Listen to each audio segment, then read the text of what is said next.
महाराज जी, आध्यात्मिक जीवन का प्रभाव नहीं होने के कारण कुछ युवा अपनी जीवन लीला समाप्त कर लेते हैं। ऐसा अभी कुछ देखने को हमें मिला कि उनमें आध्यात्म की कमी हुई या आध्यात्म से जुड़े ही नहीं वो लोग, तो अपनी जीवन लीला वो समाप्त कर लेते हैं किसी बेविचार के कारण। बेविचार का दिमाग में आने से वो अपनी जीवन लीला ही समाप्त कर लेते हैं। देखिए, ये सुसाइड बॉम्बर जिसको बोलते हैं, सुसाइड करने की जो क्राइटेरिया है, ये एक हम साइकोलॉजी में मानसिक रोग बोलते हैं। ये मानसिक रोग जिसको हो जाता है उसको क्या करना चाहिए ये समझ में नहीं आता, और किसी एक चीज को पकड़ के वो कोई भी कुकृत्य कर सकता है। अध्यात्म का कम होना, ये तो मान सकते हैं कि आध्यात्मिकता की कमी होने के कारण से ये रोग पैदा होता है, लेकिन हम ये पूर्ण रूप से नहीं कह सकते कि वो आध्यात्मिक नहीं था।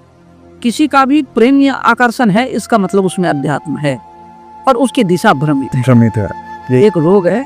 तो मेरा मानना है कि किसी भी समस्या का समाधान, समाज में ऐसी दुर्घटनाएं पहले से होती आ रही और होती भी रहेगी, ऐसा पूरा खत्म नहीं होगा, लेकिन अध्यात्म का जहाँ विषय है, जहाँ लोग आध्यात्मिक होंगे, रिलीजियस होंगे, धार्मिक होंगे, वहाँ ऐसी घटना रेयर में। यही मेरा कहने का है तात्पर्य। किसी भी हत्या का जो कारण है वो व्यक्ति ही नहीं होता, उसके आसपास की सोसाइटी, कैरेक्टर, इन्वायरमेंट, वो भी उसको मरने या जीने के लिए बहुत बड़ा कारण बनता है।